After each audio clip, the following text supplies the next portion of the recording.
जय हिंद साथियों। 8:15 के आज के हमारे अभिनव लाइव में मैं आज आपसे एक ऐसे टॉपिक पर डिस्कशन करूंगा जो मेरे दिल के बहुत करीब है। और ये एक ऐसा टॉपिक है जो राजस्थान के हर स्टूडेंट को, राजस्थान के हर अभिभावक को, राजस्थान के हर शिक्षक को, राजस्थान के हर नागरिक को ठीक से समझ में आना चाहिए। और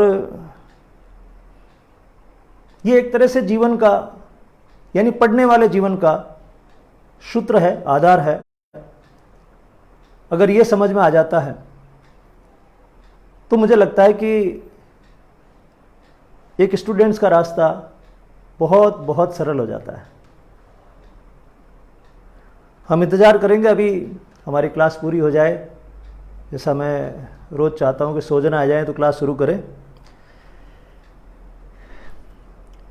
इस बीच हमारे साथ अंकित तेतरवाल जुड़ गए हैं और मैं आपको बताना चाहूँगा कि अंकित तेतरवाल वर्तमान में पूरे राजस्थान में एक जाना माना नाम है शिक्षा मनोविज्ञान में। और इनके जो वीडियोज़ हैं कभी आप देखिएगा, पूरे कंटेंट से भरे हुए हैं और बहुत ज़्यादा मेहनत से तैयार किए हुए हैं शिक्षा मनोविज्ञान पर। सबसे ज़्यादा वीडियो इन्हीं के देखे जाते हैं। मेरे छोटे भाई की तरह हैं और अभी वे भी इस लाइव में अपने साथ जुड़ गए हैं। तो क्लास हो गई पूरी। अब मैं आपको बोर्ड की तरफ ले चलता हूं और अपना आज का टॉपिक शुरू करता हूं। आप मेरे साथ बड़े ठंडे दिमाग से, प्रेम से बने रहिएगा, क्योंकि अभी हमारी यात्रा बहुत लंबी जाने वाली है।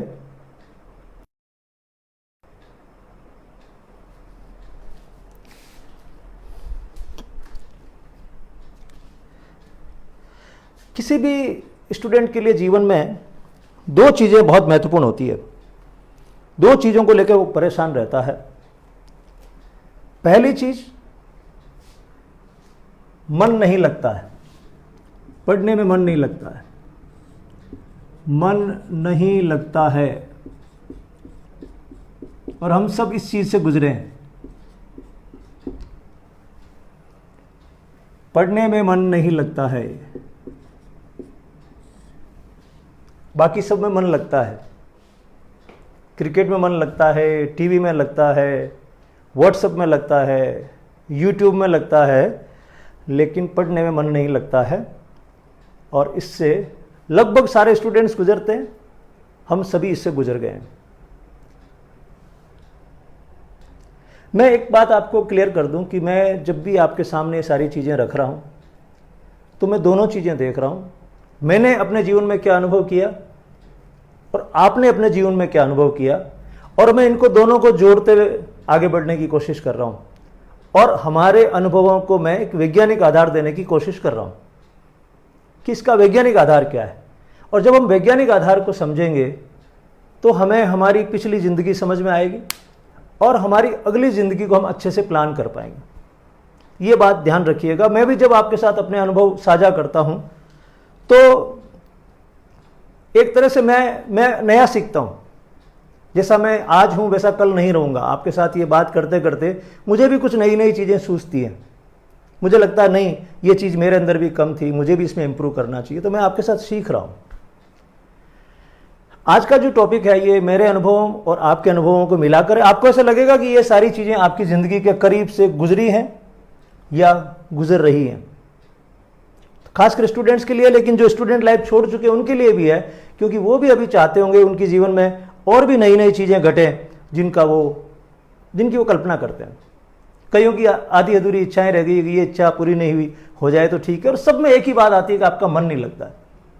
स्टूडेंट का पढ़ने में मन नहीं लगता है, एक बात। दूसरी बात, याद नहीं रहता है।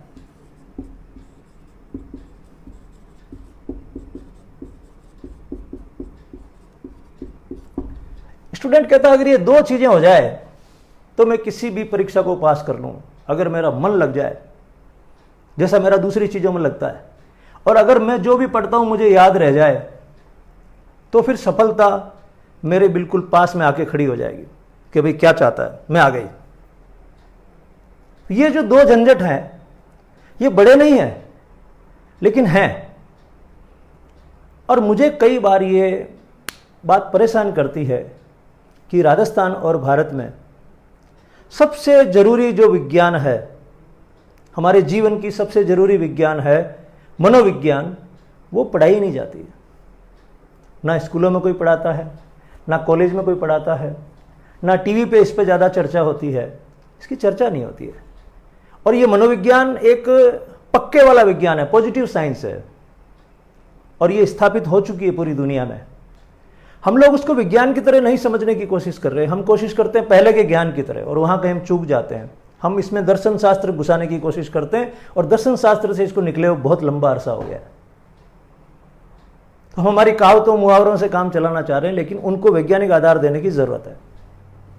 तो दो प्रश्न हैं सीधे सीधे, पढ़ने में मन नहीं लगता है और दूसरा मुझे याद नहीं रहता है। और मैं आपको आज वो सारी चीजें बताऊंगा जिनको सुनने के बाद आपको समस्या समझ में आ जाएगी।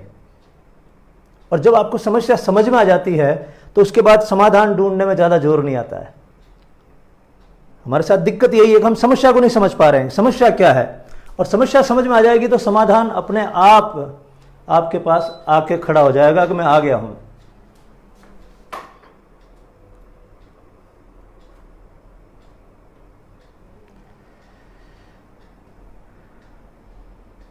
ठीक है, तो अब इन दोनों चीजों के नीचे मनोविज्ञान कैसे काम करता है ये मैं आपको बताऊंगा।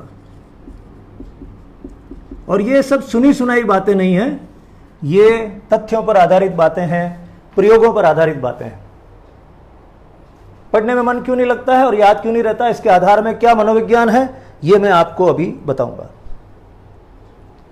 और साथ में मैं आपको यह भी बता दूंगा कि मेरा भी मन नहीं लगता था, मैं भी इस बीमारी से बहुत ज़्यादा ग्रस्त रहा हूं, मेरा भी पढ़ने में मन नहीं लगता था और मुझे भी याद करने में बहुत दिक्कत आती जी, मैं रट नहीं सकता।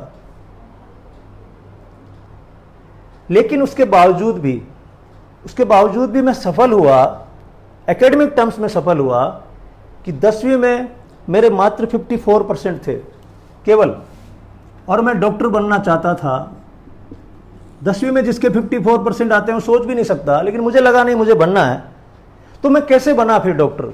और डॉक्टर बनने के बाद फिर मैंने आईएएस का एग्जाम भी कैसे पास किया, वो जो मेरी जीवन का अनुभव है प्लस मनोविज्ञान इस बारे में क्या कहती है, इन दोनों चीज़ों को अगर आप मिला लें तो एक अच्छा खासा अनुभव आपका भी हो जाएगा और इसकी प्रामाणिकता भी बढ़ जाएगी। ठीक है, ये हमारे दोनों टॉपिक एकदम क्लियर है। एक पहला तो ये पढ़ने में मन नहीं लगता है, दूसरा याद नहीं रहता है। और मैं आपको बताऊंगा तो आपको लगे मजा आएगा, ये जानने के बाद आपको मजा आएगा, आपको लगेगा कि मेरी समस्या का मुझे पता लग गया है। और बहुत बहुत रिलैक्स ठंडे दिमाग से आप इसको अभी सुनना, फिर ये वीडियो यहाँ रिकॉर्डेड रहेगा, इसको वापस सुनना। देखिए, हम एक मानव के रूप में क्या हैं, ये हमारे जीवन का सबसे बेसिक सवाल है। हम एक मानव के रूप में क्या हैं, ये हमारे जीवन का मूल प्रश्न है। हम क्या हैं? और हमारी भूल यही रहती है कि हम मर जाते हैं तब तक भी नहीं समझ पाते हम क्या है, और हमें कोई समझाता भी नहीं है। और जो समझाने की कोशिश करते हैं वो रिटायरमेंट के बाद में, जीवन के उस क्षण में समझाने की कोशिश करते हैं जब जीवन बचता नहीं। तो सबसे पहली चीज कि मानव क्या है, इसको बहुत सरल तरीके से पढ़िए। खूब सारे इस पर ग्रंथ लिखे गए हैं, मैंने उतने ग्रंथ पढ़े नहीं है, लेकिन मेरी समझ से जो मुझे लगा वो मैं आपको बता रहा हूं। ये हम मानव के रूप में क्या है। मानव के रूप में हम एक शरीर हैं, ये हमारे अलग अलग घटक हैं। सीधा सीधा नहीं जितना हम दिख रहे हैं, सीधा सीधा नहीं जैसे मैं आपको दिख रहा हूं शरीर के रूप में, इतना ही नहीं हूं, ये घटक है। तो मानव के रूप में हम एक शरीर हैं। फिर हमारे अंदर एक मन है, ये हमारा दूसरा घटक है। हमारे अंदर एक मन है। शरीर को आप महसूस करते हो, दिख रहा है, मन को भी आप महसूस करते हो। आपको कई बार लगता है मेरा मन लग रहा है, मेरा मन नहीं लग रहा है, मेरा मन ये कर रहा है, मेरा मन वो कर रहा है। आपको पता था कुछ चीज है आपके अंदर, आपने उसको देखा नहीं होगा, लेकिन आपको यह तो पता कि है अंदर। मन उदास है, मन खुश है, ये तो आप सुनते हैं। तो हमारे अंदर एक मन नाम की चीज भी है। और फिर भगवान ने एक हमको विलक्षण, जो मैं कल बात कर रहा था आपको, विलक्षण क्षमता दी है, उसको कहते हैं बुद्धि। तो हमारे अंदर भगवान ने बुद्धि डाल दी। और फिर जो मूल चीज जो है हम लोग, वो है हमारी आत्मा। ये हमारे शरीर का कॉन्स्टिट्यूशन है। बहुत सरल शब्दों में, हम लोग एक शरीर हैं, हमारे अंदर एक मन है, बुद्धि दी है भगवान ने, और आत्मा हमारे अंदर निवास करती है। आत्मा है जब तक हम हैं, आत्मा है जब तक हम हैं। और ये आत्मा निकल जाएगी तो शरीर का कोई मतलब नहीं, फिर मन का कोई मतलब नहीं, बुद्धि का कोई मतलब नहीं। तो ये थोड़ी थोड़ी सी आध्यात्मिक क्लास भी है आपके लिए, इसको अच्छे से समझिए। तो हमारे अंदर शरीर है, उससे हम वाकिफ हैं। मन है, वो हमने समझा, कभी कभी महसूस किया। बुद्धि हमारे अंदर है, हम काम में लेते ही हैं। और हमारे अंदर आत्मा निवास करती है। इसको हम थोड़ा सा कम जानते हैं इसके बारे में, लेकिन ये है। आपने कभी महसूस किया आपके शरीर में आत्मा है? नहीं किया होगा। मैं आपको बताता हूं, आपने किया है। कभी कभी आप बहुत खुश होते हो। एक तो मन से खुश होना और एक आत्मा से खुश होना, इसमें फर्क है। एक मां खुश होती है ना कभी कभी, जब उसका बच्चा चलने लगता है, उसके सामने खड़ा होकर चलने लगता है, उसको देख देख के उसको अंदर से खुशी होती है। मतलब उसकी अंदर से यूं कहते हैं ना, मेरी जैसे आत्मा खुश हो गई। वो आत्मा, कभी कभार हम उस स्तर पे पहुंचते हैं। कभी हम कहते हैं मेरी आत्मा रो रही है। कई बार आपको ऐसा लगता है कि आपका मन नहीं रो रहा, आपकी आत्मा रो रही है। वो आत्मा के लेवल पे हम लोग बहुत कम जीते हैं। हालांकि वो हमारा लक्ष्य होना चाहिए कि हम उस स्तर पे जिए। हमारे सारे जो साधु महात्मा हुए हैं, उन लोगों ने यही कहा, इस स्तर पे पहुंच जाओ तो मानव होने का अर्थ निकल जाएगा, मानव होना सार्थक हो जाएगा। लेकिन अभी हम बात कर रहे हैं केवल स्टूडेंट्स की।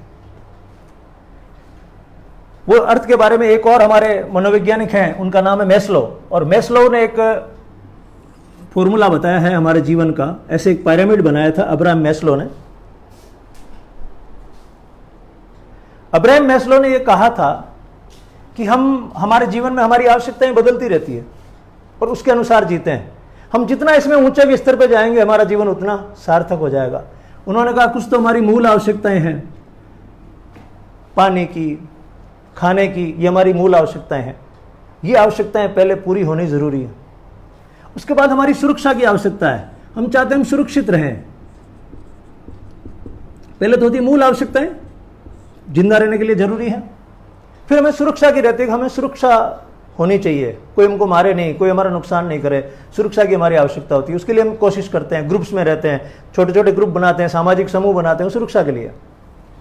और फिर हम चाहते हैं हमको लोग प्रेम करें, हमसे लोग संबंधित हों, हमारे संबंध हों, लोग हमसे प्रेम करें, मुझे लोग चाहें। मैं भले किसी को चाहूं ना चाहूं, लेकिन मुझे लोग चाहें, ऐसा हम चाहते हैं। मैं किसी को चाहूं ये नहीं, मुझे लोग चाहें, ऐसा हमारे अंदर होता है।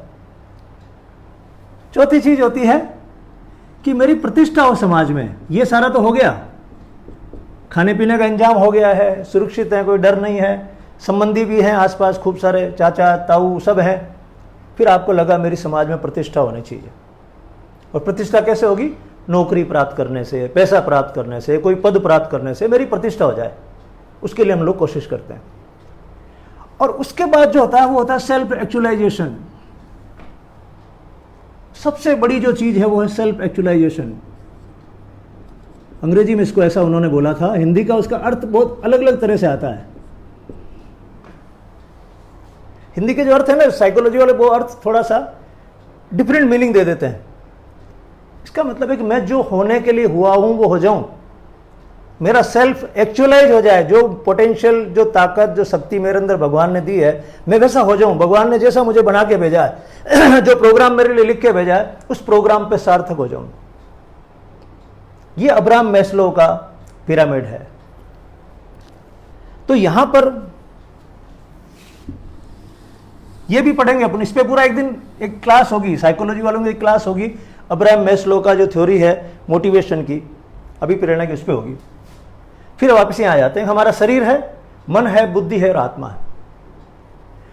अब हमारी जो बुद्धि है इसको हमें काम में लेना है। कल हमारा चैप्टर था कि हमें अपनी बुद्धि को काम में लेना है, और हम अपनी बुद्धि को काम में लेंगे तो हमारी पढ़ाई अच्छी हो जाएगी, अगर हमारी बुद्धि को काम में लेंगे तो।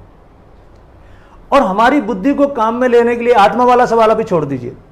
हमारी बुद्धि को काम में लेने के लिए हमको कोशिश करनी पड़ेगी, हमको ध्यान लगाना पड़ेगा। ध्यान हमारी भाषा में बोलते हैं, लेकिन इस साइकोलॉजी की भाषा में है अवधान। ध्यान तो हम बोलते हैं, ऐसे ही बोलते थे, ध्यान लगा भाई ध्यान लगा। वो ध्यान मेडिटेशन है, वो यहां काम नहीं आएगा, वो तो मेडिटेशन है। लेकिन यहां पर जो अवधान है उसको हम बोलते हैं अटेंशन, उसको बोलते हैं अटेंशन। साइकोलॉजी का जो हिंदी अनुवाद है वो है अवधान। तो पढ़ेंगे तो हमको वहां पे ध्यान लगाना पड़ेगा, अवधान करना पड़ेगा, और जब हम अवधान करेंगे तो ही हमारी बुद्धि काम करेगी। लेकिन ये जो खिलाड़ी है मन, ये उस बुद्धि को काम में लगने से रोकेगा। ये चंचल है, इसका स्वभाव ही चंचल है। ये है तो मस्त घोड़ा, अगर ये आपके साथ चले तो आपको कहां का कहां ले जाए, और अगर साथ नहीं चले तो बार बार आपको नीचे पटक देगा। आप यात्रा कभी पूरी कर ही नहीं पाओगे। कोई भी यात्रा, चाहे आप बिजनेस करने का काम कर रहे हैं, चाहे आप कोई दूसरा काम कर रहे हैं, पढ़ाई का काम कर रहे हैं, किसी में भी आपका मन लगना जरूरी है, और तभी आपकी बुद्धि काम आएगी। अब ये मन बड़ा चंचल है, ये बुद्धि को रोकता है और अलग अलग तरह के बहाने बनाता है। और आपने इसको बहुत महसूस किया होगा, अलग अलग तरह के बहाने बनाता है। जैसे अभी मान लीजिए आपके जो एग्जाम हैं पटवारी के, कांस्टेबल के, आगे आपको लग रहा है आगे खिसक गए हैं, आपका मन कहेगा अभी पढ़ने की क्या जरूरत है, अब तो खिसक गए आगे। ये जो मैं आज बात कह रहा हूं आपको, ये कांस्टेबल से लेके और आईएएस तक की एग्जाम सबके लिए जरूरी है। आरएस के एग्जाम के लिए जरूरी है, पीएमटी का एग्जाम दे रहे हो, नीट दे रहे हो तो जरूरी है, आईआईटी के लिए जेईई का एग्जाम दे रहे हो तो भी जरूरी है, सबके लिए जरूरी है बात।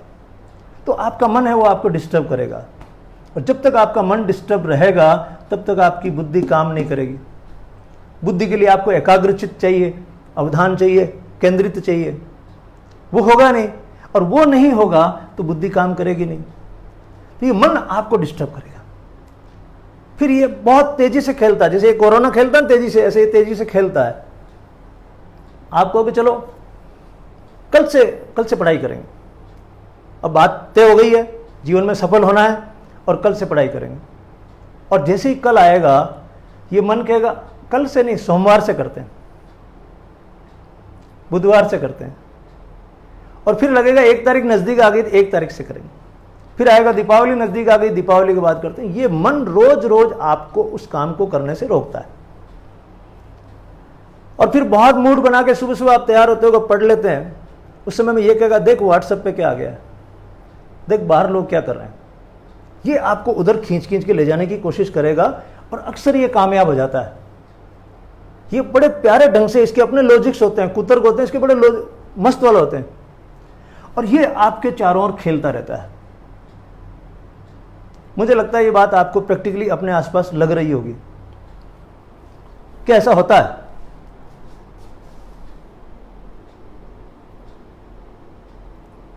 ओके, तो ये जो मन है, ये मन आपको डिस्टर्ब करता है। अब सबको ही करता है। आप कभी अपने अंदर ये बोध मत लीजिए कि मैं कह रहा हूं तो हाँ मेरे साथ ही होता, किसी और के साथ नहीं होता, सबके साथ होता है। लेकिन इससे लड़ने की जरूरत नहीं है, इसको समझने की जरूरत है। इस मन से आप लड़ नहीं सकते, इसको समझने की जरूरत है और इसको काम में लेना है। जैसे ही आप इसको समझोगे ये नियंत्रित होने लगेगा और आप इसको काम में लेने लगोगे। इस मन को आपको समझना है, समझ के इसे अपने काम में लेना है। ये एक्सरसाइज है जो आपको जीवन में करनी है और आपको खुद को करनी है। इसके लिए कोई दूसरा नहीं आएगा। आप सोचो कोई दूसरा आपके लिए पढ़ दे, कोई दूसरा आपके लिए याद कर दे, कोई आने वाला नहीं है। और ये जितना भी हम करेंगे, आगे जाके हम बात करेंगे मोटिवेशन की, तो मोटिवेशन वाली बात ज्यादा देर नहीं चलती जब तक आपके खुद के अंदर वो ललक नहीं है। तो आपको अपने मन को समझना है और धीरे धीरे उस पर नियंत्रण करना है। अक्सर हम क्या कोशिश करते हैं, या तो इस पेंडुलम के इधर चले जाते हैं या पेंडुलम के इधर चले जाते हैं। बीच में नहीं रुकते हैं। और भगवान बुद्ध ने जैसा कहा था, कबीरदास जी ने कहा था, वो कहा था कि बीच में रुकना सीखो। और जैसे ही हम लोग बीच में रुकना सीखते हैं, हमारा मन रुक जाता है। ये मन इधर उधर चलता है ना, ये गलत है, इसको बीच में रोकना होता है। तो आप क्या करिएगा, सपोज करिएगा आपको व्हाट्सएप देखने की ज़्यादा आदत है, बात बात पे व्हाट्सएप देखते हैं। जैसे ही आप किताब लेके बैठते हैं, आपको लगता है यूट्यूब देख लूँ, व्हाट्सएप देख लूँ। तो अब आप क्या करोगे, या तो निर्णय करोगे ये कि मैं बिल्कुल ही देखना बंद कर दूंगा, कल से बिल्कुल बंद, फोन बंद। तो आपने क्या किया, अपने मन को दबाया है। और ये जो दबाया हुआ मन है वो आपकी मदद नहीं करेगा, उदास हो जाएगा। चलो, मन को दबाने की जरूरत नहीं है, उस मन को समझने की जरूरत है। ठीक है, मैं 1 घंटे तक ये सारी चीजें देख लूंगा, लेकिन उसके बाद मैं 2 घंटे तक पढ़ूंगा। और जब मैं 2 घंटे पढ़ूंगा तो फिर और कोई काम नहीं करूंगा। जब मैं 2 घंटे पढ़ूंगा तो और कुछ काम नहीं करूंगा, लेकिन 2 घंटे के बाद में फिर मैं ब्रेक दूंगा। ये 8 घंटे लगातार पढ़ना, 18 घंटे लगातार पढ़ना, ये सब फालतू की बातें होती है। आप अपने दिमाग को एक दिन में ठीक ठाक 4 घंटे काम में ले सकते हैं। मनोविज्ञान ये कहता है कि ठीक ठाक 4 घंटे काम आ सकता है। और थोड़ा और इजी मूड में ले तो 8 घंटे। 8 घंटे बहुत होते हैं। अगर आपका मन और बुद्धि एकाग्रता से काम करते हैं तो 8 घंटे बहुत होते हैं। तो आप कोशिश ये करिए, इस मन को समझिए। ये जैसे ही बहाना करता है, आपके साथ खेलता है, तो आप इसको देखिए। मन को देखना चाहिए दूर से, अच्छा अब ये कह रहा है ये कर लो, मैं नहीं करूंगा। अब धीरे धीरे क्या होगा, वो आपके कंट्रोल में आएगा। और जैसे वो कई कहानी आती थी ना, वो जिन खड़ा होकर कहता मालिक क्या चाहिए, क्या करूं आपके लिए। तो यही आपका मन जो आपको परेशान कर रहा था, वो आपकी सेवा में श्रीमान हो जाएगा। और फिर जैसे ही मन के घोड़े पर आप सवार होते हैं, तो आपकी बुद्धि चलेगी तेज स्पीड से। और आपको ऐसा लगेगा कि मैं इतने दिनों से जिन चीज़ों को लेकर परेशान था, वो बहुत छोटी छोटी चीज़ें थी जिनको मैं रटने की कोशिश कर रहा था। वो छोटी छोटी चीज़ें थी और मुझे वैसे ही समझ में आ गई। आई बात समझ में? तो आप इस मन को समझिए, उसको काम में लेने की कोशिश कीजिए, उससे लड़िए मत। और अपने एक दिन का प्रोग्राम बनाइए, अपने दिन का प्रोग्राम मस्त वाला बनाइए, टेंशन वाला नहीं बनाइए। 2 घंटे पढ़ेंगे, फिर खूब मस्ती करेंगे, फिर 2 घंटे पढ़ेंगे, फिर खूब मस्ती करेंगे। ब्रेक दो बीच में, एक साथ मत पढ़ो। एक साथ किताब लेके बैठ जाओगे, फिर किताब यहाँ आ जाएगी माथे पे। रात को लेके बैठ जाओगे खाना खा के, फिर माथे पे आ जाएगी। कोई सेंस नहीं है, आपका टाइम खराब हो रहा है। और आपके पास जीवन में क्या है, 2 ही चीजें, एक तो आपके पास समय है और दूसरी आपके पास ऊर्जा है। अब ये 2 का सही प्रबंधन करना, यही जीवन का खेल है। तो अगर आपने माता पिता के कहने से किताब उठाई, लेके बैठ गए, क्या कर रहे हो, पढ़ रहे हैं, तो नहीं पढ़ पाओगे। आप खुद को बेवकूफ़ बनाओगे और घर वालों को बेवकूफ़ बनाओगे। और खुद को बेवकूफ़ बनाने वाला एहसास कब होगा, बहुत बाद में होगा। जब दूसरों को आप सफल होते देखेंगे, तब आपको लगेगा कि अगर हम वो बात मान लेते उस समय तो ठीक रहता है। और मेरा तो सपना ऐसा ही है। देखो, इन परीक्षाओं में सारे लोग सफल नहीं होंगे। इन परीक्षाओं में जैसे आपको ये फॉर्मूला आएगा तो किसी और को भी आ जाएगा। तो सारे लोग सफल नहीं होंगे, लेकिन क्या होगा कि आपको जीवन जीने का एक तरीका आ जाएगा। और जब जीवन जीने का तरीका आ जाएगा तो हो सकता है आप परीक्षा में सफल ना हो, नंबर कम रह जाए, तो बिजनेस में सफल हो जाएंगे। आप कोई भी काम करेंगे, आप खेती भी करेंगे तो फिर अलग ढंग से करना शुरू कर देंगे। क्योंकि अब आप अपने जीवन में कुछ होने को तैयार हो गए हो। और जो कुछ होने को तैयार हो जाते हैं, उनको फिर कोई रोक नहीं सकता। और फिर आप आत्मा के लेवल पे पहुंच जाते हो। ये जो कॉन्स्टिट्यूशन हमारे शरीर का, ये सबको समझ में आना चाहिए अच्छे से कि हमारी बुद्धि, कल मैंने आपको कहा था कि भगवान ने आपको बुद्धि दी है, वो लिमिटेड है, वो अलग अलग है। मुझे अलग दी है, आपको अलग दी है, सबको लिमिटेड बुद्धि दे के भेजा है। अब इस बुद्धि का मैं कितना इस्तेमाल कर पाता हूं, यही खेल है। ये बुद्धि जो है पहले इतनी सी होगी, ऐसे होते होते होते होते 16 से 18 साल तक आते आते इतनी बुद्धि आपके अंदर आ जाएगी। भगवान इतनी आपको दे देंगे, डाल देंगे आपकी माथे में, इतनी बुद्धि आपके पास है। अब इस बुद्धि का आप इस्तेमाल कर पाते हो, या फिर ऐसे कैसे ही ये ढक्कन लगी पड़ी रह जाती है अंदर के अंदर, और साथ लेके चल देते हो, तो आप असफल हो। जो इसको खोल लेगा ढक्कन को और पूरी को काम में ले लेगा, वो सफल है जीवन का, चाहे कोई भी क्षेत्र हो। तो सबसे पहले तो आपको अपने आप को ठंडे दिमाग से समझना है कि मैं क्या हूं। मैं शरीर हूं, मेरे भीतर एक मन है, बुद्धि है और आत्मा है, ये मेरे अंदर है। आत्मा वाला विषय अभी इस लेवल पे नहीं है, वो कभी आपको और किसी क्लास में समझाएंगे कि वो जो मैस्लो वाली थ्योरी है ना, मेस्लो वाली थ्योरी, आत्मा तक आप कैसे पहुंचते हैं, जो आप होने के लिए हुए हैं, क्योंकि आप असल में तो एक आत्मा हो। तो अभी तो ये नौकरी वोकरी का जुगाड़ है, यहां तक जो बातें कर रहा हूं इसमें नौकरी का जुगाड़ हो सकता है, कोई परीक्षा पास कर सकते हैं, लेकिन उसके बाद भी आपको रुकना नहीं है, और उसके बाद जो आपको भगवान ने भेजा होने के लिए वो होना है, और वो होगे तभी आप जब जाओगे दुनिया से तो हंसते हुए जाओगे, वरना रोते हुए जाओगे। आगे की यात्रा है, अभी तो जैसे हम लोग इंटरेक्ट कर रहे हैं धीरे धीरे, आगे की यात्रा आपको समझ में आएगी। कबीरदास जी ने कहा था ना, जब मैं दुनिया में आया था तो मैं रो रहा था, सारी दुनिया हंस रही थी। मैं रो रहा था और सारी दुनिया हंस रही थी। बच्चा रोता तो माँ बाप तो तालियां बजाते हैं, मजा आ गया, बच्चा हुआ घर में। कबीरदास जी कहते हैं कि कबीरा ऐसी कर चलो, कबीरा ऐसी कर चलो कि मैं हंसूं और जग रोए, कि मेरी आंखों में हंसी दिखाई दे उस समय, कि मैं जो होने के लिए पैदा हुआ था वो मैंने कर लिया, और दुनिया रो रही है कि अच्छा व्यक्ति चला गया। दुनिया ऐसा नहीं कहे कि इसके होने ना होने से कोई फर्क नहीं पड़ता है, फर्क पड़ना चाहिए, तब ये जीवन सार्थक होगा। तो सबसे पहली जो मैंने आपको चीज बताई, आपने कहा मन नहीं लगता है, मन नहीं लगता है, तो उसके लिए कोई और दोषी नहीं है, केवल और केवल आप दोषी हैं। आप भी इसलिए नहीं दोषी है कि उसको नियंत्रित नहीं कर पाए, आप दोषी इस बात में कि आप उसको समझ नहीं पा रहे। वो जब आपके चारों ओर खेल खेल रहा था, आप उसकी चपेटे मारे हैं, आपको चपेटे में नहीं आना। वो क्या करेगा, 5, 7, 10 दिन तक आपके साथ खेलेगा। उसको मालूम होगा कि ये आदमी अब समझना चाह रहा मुझे, फड़फड़ाएगा, वो नए नए बहाने लाएगा, माथा दुखेगा, कभी नींद आएगी, कभी ये होगा, वो सारे नाटक करेगा। लेकिन 5-7 दिन आप जब उसके साथ हंसते हंसते देख भाई कुछ भी कर, अपने को अब जीवन में कुछ होना है, अपने तेरे इसमें कंट्रोल में रहने वाला नहीं, तुम्हें मेरे कंट्रोल में रहना पड़ेगा। भाई एक तो अभी तो हम उसके कंट्रोल में चल रहे हैं, अब वो हमारे कंट्रोल में चलेगा, तब चलेगा जब हम समझ जाएंगे उसको, और आराम से उसके ऊपर बैठ जाएंगे, और वो चलेगा सरपट लेते, अब चल मेरे मालिक कहाँ ले जाऊं तुमको। ये मन नहीं लगने वाली मैंने आपको बात बताई, इस चीज को आप समझिए और ज्यादा मत पढ़िए। ये जो आपको कहते हैं ना 10-10 घंटे 15-15 घंटे, ये बकवास होती है। अगर आप ठीक दिन में 8 घंटे पढ़ लेते हैं, बहुत ज्यादा है किसी भी परीक्षा के लिए। लेकिन जब आप पढ़ रहे हैं तो पढ़ रहे हैं, फिर आपको यह भी नहीं पता कि दिन का क्या समय हुआ है, फिर आपको यह भी नहीं पता कि सर्दी है गर्मी है। जब आपका मन लग जाता है उसके बाद में सर्दी गर्मी भूखा प्यासा ये सारे इश्यूज खत्म हो जाते हैं। हाँ, लेकिन ये ध्यान रखें कि पढ़ें तो खाना खा के नहीं पढ़ा करें। जैसे ही आपने खाना खाया उस समय नहीं पढ़ा करें। कारण ये होता है कि जैसे ही आप शरीर के अंदर खाना डालते हैं, आपके शरीर की सारी ऊर्जा लग जाती है उसको पचाने में। तो टाइम दें, थोड़ा खाना खाने के बाद घंटे भर का टाइम दें, ताकि वो जो बॉडी है पहले ये काम कर ले पचाने वाला, और उसके बाद में आप थोड़ा सा आराम करके और फिर पढ़ा करें। पहली बात तो हो गई कि मेरा मन पढ़ाई में क्यों नहीं लगता, अब आपको समझ में आ गया होगा। दूसरी बात, याद क्यों नहीं रहता है कि मैं पढ़ता तो हूं लेकिन मुझे याद नहीं रहता है।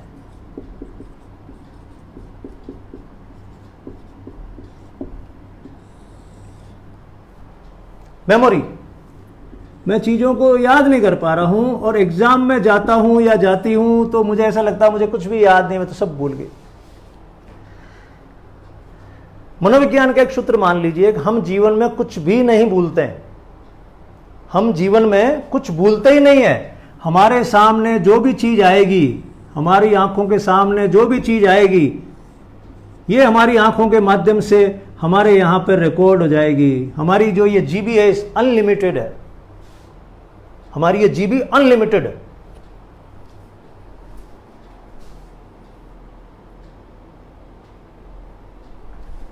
ये भगवान ने ऐसा ढांचा बनाया, इसलिए कई फिलोसफर्स ने यह कहा तुम तो ब्रह्मांड हो, तुम व्यक्ति नहीं हो, तुम तो ब्रह्मांड हो, तुम्हारे अंदर सब कुछ समाया हुआ। तो ब्रह्मांड जैसी कल्पना की गई, वो बात सही है कि हम पैदा होने से मरने तक जो भी चीजें देखते हैं, जिनके बारे में भी सुनते हैं, वो यहाँ पे हमारी स्मृति में रहती है, हमारी मेमोरी में रहती है। हम कुछ भी नहीं भूलते हैं, हमारी मेमोरी में रहती है। और ये जो हमारी स्मृति है, इसके 2 चैम्बर हैं, जैसा मनोविज्ञान बताती है। एक तो हमारी दीर्घ स्मृति, लॉन्ग टर्म मेमोरी, और दूसरी हमारी लघु स्मृति, ये इसके आगे छोटा चैम्बर है। ये तो छोटे चैम्बर में, अभी जैसे मैं आपसे बात कर रहा हूं तो अभी आपके इस छोटे चैम्बर में जा रही है चीजें। अभी याद कर रहे हो आप, घंटे भर में जो चीजें रहेंगी यहां रहेंगी, 1 दिन रहेंगी, 2 दिन रहेंगी, फिर ये काम की है या नहीं है, इसके हिसाब से आप इसको यहाँ शिफ्ट कर दोगे या यहाँ रखोगे, ताज़ा रखोगे, वो आप पे डिपेंड करता है। वो आपके कितने काम की चीज़ है, आप उसको कितना काम का मानते हो। तो पहला फॉर्मूला तो ये याद रखिए कि कोई भी ऐसी चीज़ नहीं होती दुनिया में जो हम भूलते हैं। हम कुछ भी नहीं भूलते, और वो हमारे यहाँ पर रिजर्व में चली जाती है। और फ्राइड की भाषा में कहें तो वो अलग भाषा में समझाते हैं। वो कहते हैं जो चेतन मन है उसके नीचे पूरा अवचेतन मन है, दुनिया भर की चीज़ें वहाँ पर घुसी हुई हैं। और वो सपने जब हमको आते हैं तो वहाँ से निकल के एक एक करके बाहर आती है। और फिर हम कहते हैं यार सपने में ये चीज़ कहाँ से आई, आपको तो याद नहीं है, आपको तो याद नहीं है, लेकिन इन आंखों ने रिकॉर्ड कर रखा था। फिर आप कहते हो मुझे कहाँ से आ गया। तो फ्राइड की थ्योरी के बारे में अपन अलग से पढ़ेंगे, उस पर पूरी क्लास बनती है, फ्राइड की मनोविश्लेषण की थ्योरी। आप ये भी अचरज कर रहे होंगे कि ये सारी चीज़ें मैं कहाँ से पढ़ा, मैं तो MBBS था। तो मित्रों, जब मैंने IAS का एग्ज़ाम दिया था तो उसमें मेरा सब्जेक्ट था साइकोलॉजी। इसी एग्ज़ाम से मैंने इसी सब्जेक्ट से मैंने वो एग्ज़ाम पास किया था। तो मुझे IAS की एग्ज़ाम पास करने से भी ज़्यादा मज़ा इस बात में आया कि ये पढ़ सका मैं। ठीक है, वो पद मिलना नहीं मिलना वो अलग बात है, लेकिन ये ज्ञान वाकई में, ये चीज़ें मेरे सामने आई, मैं इनको समझ सका, जान सका। हालांकि ये तो अथाह समुद्र है, इसको नहीं जान पाएंगे पूरा, लेकिन कुछ कुछ चीज़ें मुझे, कुछ कुछ सूत्र समझ में आए, अपने जीवन को समझ पाए। मेरा दूसरा सब्जेक्ट था समाजशास्त्र, उस पर कभी बात करेंगे अपन। तो ये जो मेमोरी है, ये ऐसे कि हम कोई भी चीज़ जीवन में भूलते नहीं है। समस्या क्या आती है? समस्या आती है यहाँ से वापस चीज़ को निकालने की। एग्ज़ाम में इसको बाहर निकालना, यहाँ से आपने खूब सारा पढ़ाई की है, खूब पढ़ाई की है, उसको वहाँ से बाहर निकालना, इसको कहते हैं पुनः स्मरण, रिकलेक्शन।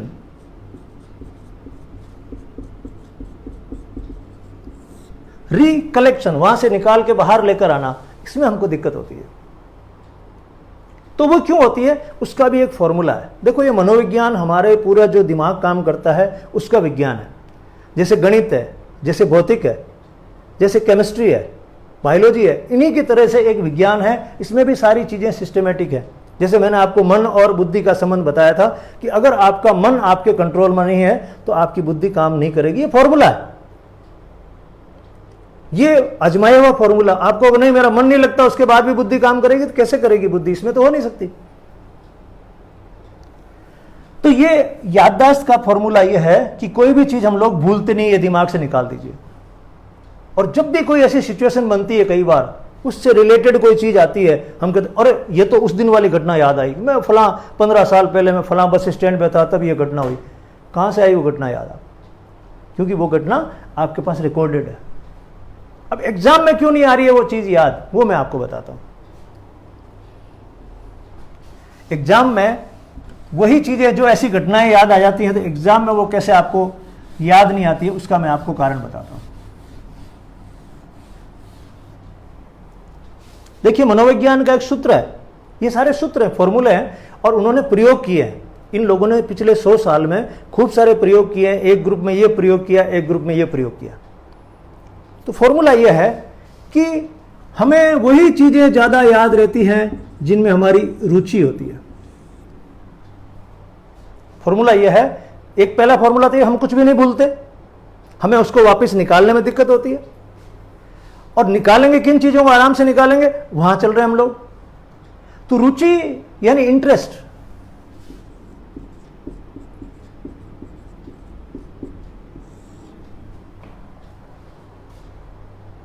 अभिरुचि बोलते हैं इस भाषा में, अभिरुचि। ये जो शब्द है ना, इनके सामान्य बोलचाल के इसके साइकोलॉजी के शब्दों में थोड़ा फर्क होता है। तो फॉर्मूला यह है कि जो चीजें जिन चीजों में हमारी रुचि ज्यादा होती है वो हमको याद रहती है, और याद करना नहीं पड़ता, याद हो जाता है। फिल्मों में नहीं बताते, प्यार किया नहीं जाता है, प्यार हो जाता है। ऐसे याद किया नहीं जाता है, याद हो जाता है। लेकिन वो कब याद होगा? वो तब याद होगा जब चीज आपके रुचि की होगी। और जो जो आपके चीज है रुचि की, वो सारी आपको याद है। जीवन में जो जो घटनाएं घटी हैं, जिनमें आपका इंटरेस्ट था, वो आपको याद है। उसके लिए आपको जोर नहीं देना पड़ता। जिन जिन चीजों में आपका इंटरेस्ट नहीं है, उसको याद करने में आपको दिक्कत होती है। तो अगर आपकी रुचि है, इंटरेस्ट है, तो आपकी मेमोरी अपने आप ही बढ़ जाएगी। ये तो पहला पहला और स्ट्रॉन्ग फॉर्मूला है। आपकी याददाश्त अपने आप बढ़ जाएगी अगर आपकी रुचि किसी चीज में ज्यादा तो।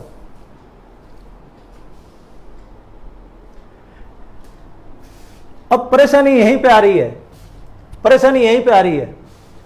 अब आपको समझ में आ रहा है ना, जो चीजें आपकी रुचि की है, क्रिकेट की चीज आपकी रुचि की है, फिल्म की चीज आपकी रुचि की है, आपके दोस्त आपकी रुचि के हैं, आप कहीं जा रहे हैं आपकी रुचि है, आपको याद हो जाती है, वो सारी चीजें याद रहती है। जिन चीजों में आपका इंटरेस्ट नहीं है वो आपको कम याद रहते हैं, उसमें आपको फुल जोर लगाना पड़ता है, पूरी आपकी मेमोरी को ताड़ना पड़ता है और आप परेशान हो जाते हो। क्या करें, अंदर डाल रहे हैं फिर भूल जाते हैं, रात को डालते हैं फिर भूल जाते हैं। क्यों भूल जाते हैं? क्योंकि आपको उसमें रुचि नहीं है। और हमने जितना भी पढ़ा है हमारी शिक्षण पद्धति में वो बिना रुचि के पढ़ा है।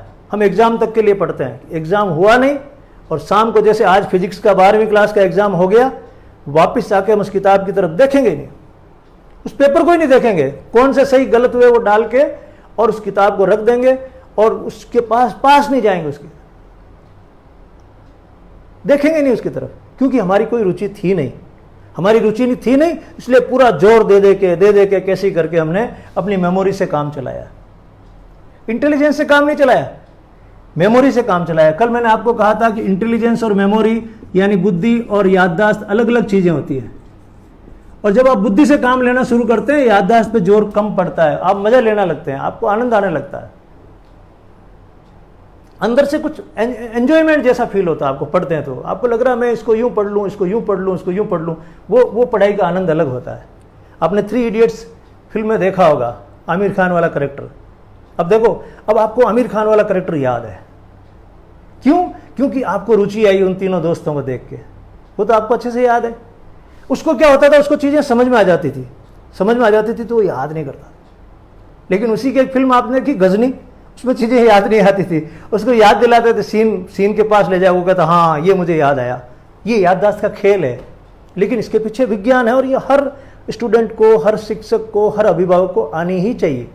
ये हमारे जीवन की विज्ञान है, उपदेश नहीं है, ये हमारे जीवन की विज्ञान है। जितना ज्यादा हमको आएगा उतना ही हम जीवन में आगे बढ़ेंगे। तो इंटरेस्ट अगर आपका होगा तो आपकी याददाश्त ज्यादा होगी, तो आप जानते हैं। आप किसी रोड पे चले जा रहे हैं, आपके सामने से खूब सारे लोग निकले, अचानक से कोई एक ऐसा शख्स निकला जिसने कोई ड्रेस पहन रखी है ऐसी, आपका इंटरेस्ट जग गया, आपने उसको देखा, अंदर रिकॉर्ड हो गया। 15 साल बाद उसी जगह पे उस तरह का कोई आदमी निकलता है, आपके तो ये मैंने 15 साल पहले भी यहाँ देखा था। क्यों याद है वो इसलिए याद है कि उसमें आपका इंटरेस्ट जग गया। जिस चीज में इंटरेस्ट जग जाता है उसके लिए आपको याद करने में जोर लगाना ही नहीं पड़ता। अब ये ब्रह्म वाक्य है इसका, याददाश्त का। अगर आपको रुचि ज्यादा है तो आपको इंटरेस्ट आएगा, सॉरी आपकी मेमोरी ज्यादा रहेगी। और सरल भाषा में इसको कहते हैं कि ये जो रुचि जो है, ये रुचि ये इस स्मृति की मां है। इंग्लिश में कहावतें बनाई उन लोगों ने बड़ी मेहनत करके। ये साइकोलॉजी जो सब्जेक्ट है वेस्टर्न कंट्रीज में बहुत ढंग से पढ़ाया समझाया जाता है। हमारे भारत में बड़ी समस्या है, बहुत कम लोग इस सब्जेक्ट को जानते हैं, बहुत कम लोग जानते हैं, जबकि ये तो होना चाहिए, हर जगह होना चाहिए। ओके, तो इंग्लिश में कहावत क्या है? Interest is the mother of memory. अब ये फॉर्मूला है, जैसे हमारे यहां कहावत है ना, करत करत अभ्यास के जड़मती होत सुजान। जितनी ज्यादा अभ्यास करेंगे मूर्ख आदमी भी सुजान यानी विद्वान बन सकता है। वो अपन लर्निंग वाले चैप्टर में आएंगे कि उस कहावत का क्या अर्थ है, और यहां पर भी वो कहावत काम में आएगी। तो वो पक्की वाली चीज है कि अगर आप बार बार अभ्यास करते हो तो आपको चीजें याद हो जाएंगी, लेकिन रुचि तो हो पहले। तो सबसे पहले हम क्या करते हैं, उससे कंपेंसेट करने की कोशिश करते हैं, लेकिन मूल फॉर्मूला है रुचि का। अगर किसी भी व्यक्ति में, किसी भी वस्तु में, किसी भी व्यक्ति में, किसी भी वस्तु में, किसी भी विचार में, किसी भी विषय में आपकी रुचि अधिक है तो उसको याद करने में आपको कठिनाई नहीं होगी, वो स्वतः ही आपको याद हो जाएगा। यहां तक तो हम आगे ठीक ठाक। अब यह है कि ये रुचि जगे कैसे। अब आपने मान लिया, कहां साहब, ये तो हमने मान लिया कि रुचि होनी चाहिए तो याददाश्त होगी। अब ये रुचि कैसे जगे, रुचि जगे कहां से? लग नहीं रही, रुचि आ ही नहीं रही है। किताब की तरफ तो देखते ही एकदम से लगता है कि नहीं इसको उठा लो, और जैसे ही लगता है 2 घंटे पढ़ने को कहा है मम्मी ने, पापा ने या टीचर ने, 2 घंटे के बाद यूं लगता है बस फटाफट भाग जाए यहां से।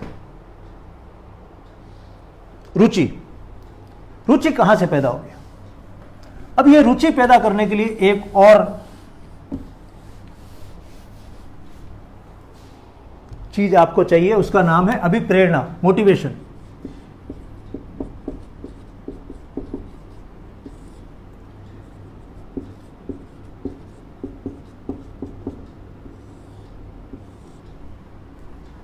एक शब्द और है मोटिवेशन, अभिप्रेरणा।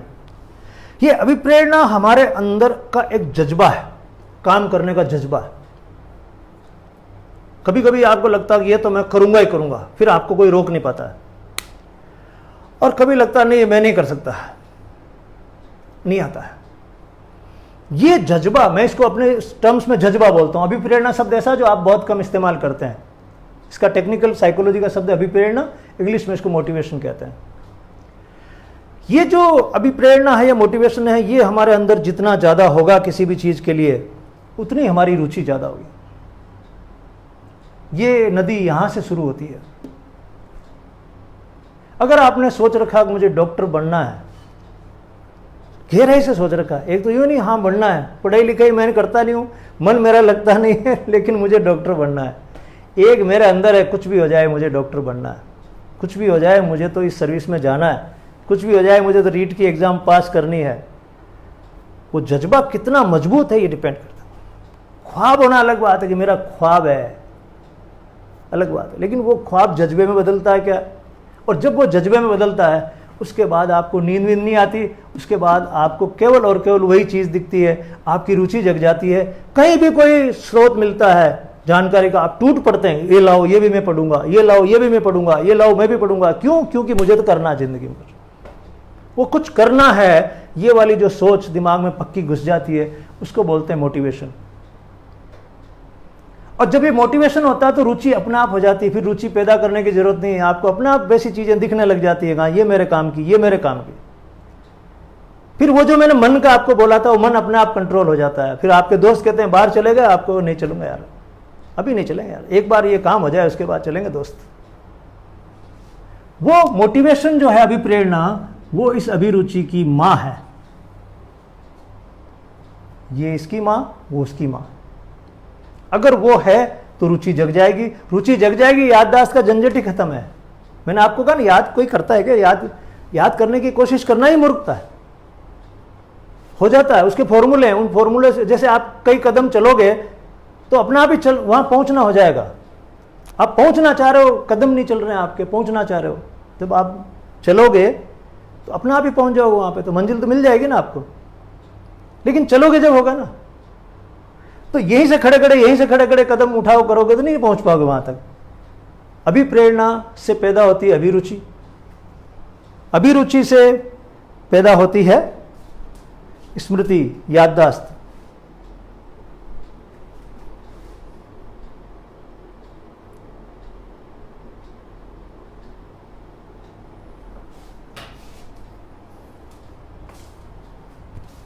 एक स्टूडेंट तो कल मुझे कह रहा था आपकी क्लास बहुत बोरिंग लगती है, उसमें उसको नहीं लगता ना ऐसे लिखवा रहे हैं वैसे लिखवा रहे हैं, वो सारा है ना, ये सारा। मैंने उसको समझाया तो नहीं, लेकिन मैंने उसको कहा है कि तुम जिनको अनावश्यक बातें समझ रहे हो वही आवश्यक बातें हैं।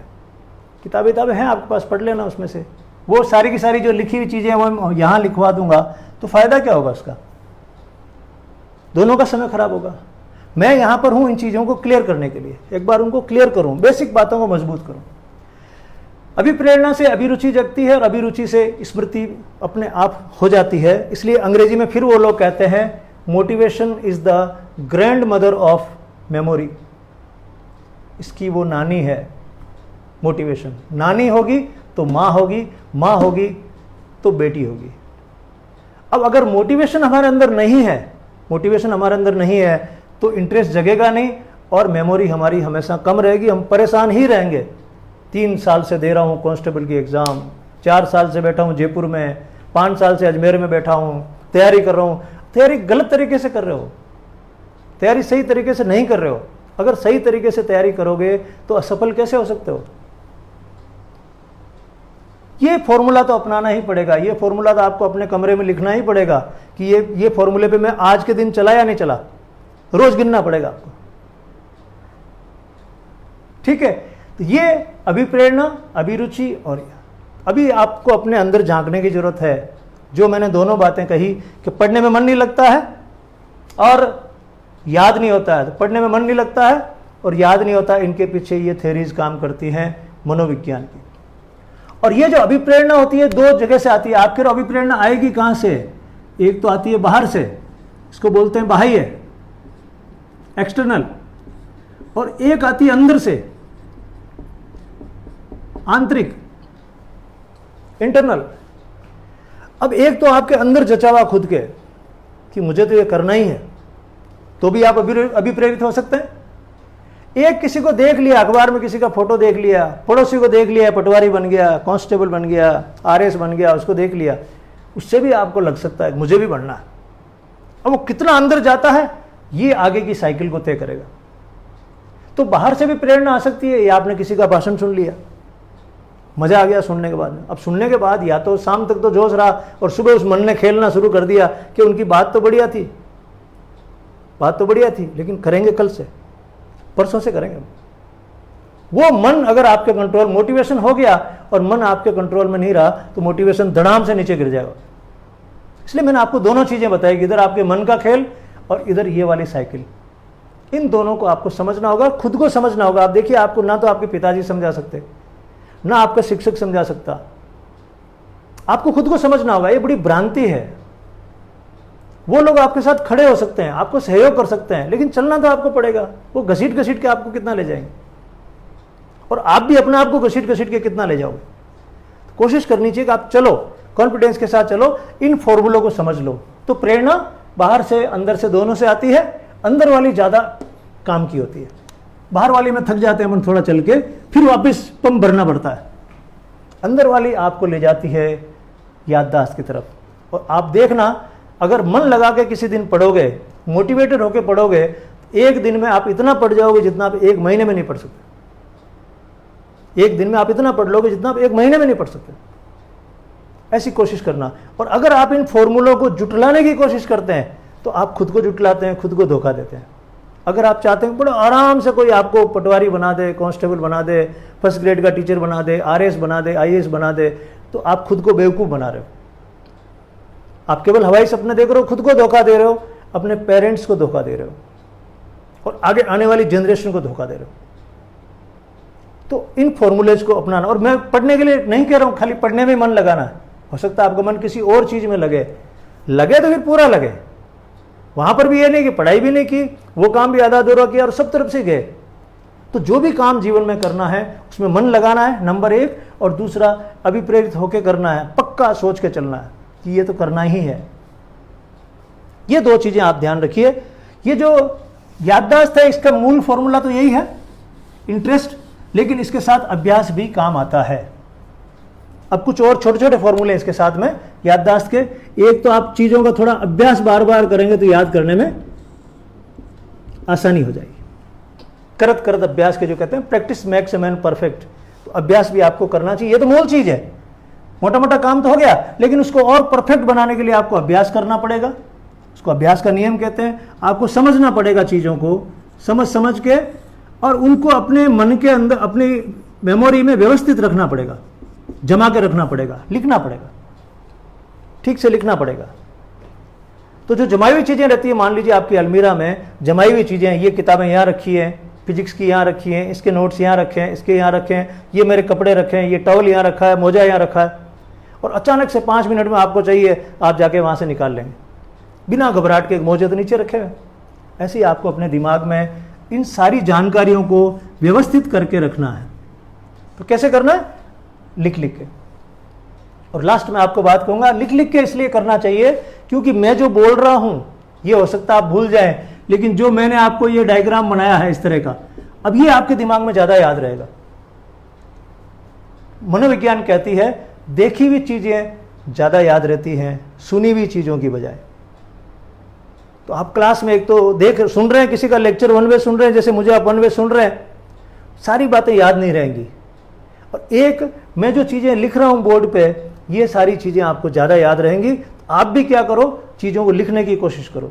जो भी आपको समझ में आ गया है उसको लिख लिया करो। और जब आप लिखोगे तो क्या होगा, जैसे मैं यहां लिख रहा हूं तो मेरा पूरा ध्यान अब यहां पर है, मेरी आंख है, एकदम यहाँ पर टिकी हुई है, मैं यूँ नहीं लिख सकता, तो मेरा ध्यान यहाँ पर होगा। जैसे मेरा ध्यान पे यहाँ पे होगा वो चीज़ मुझे ज़्यादा याद रहेगी। एग्जाम में मैं जैसे ही जाऊँगा तो मेरे सामने मेरा खुद का लिखा आ जाएगा, मैंने उस दिन ऐसे लिखा था और फिर इसको ऐसे काटा था, ये मैंने किया था।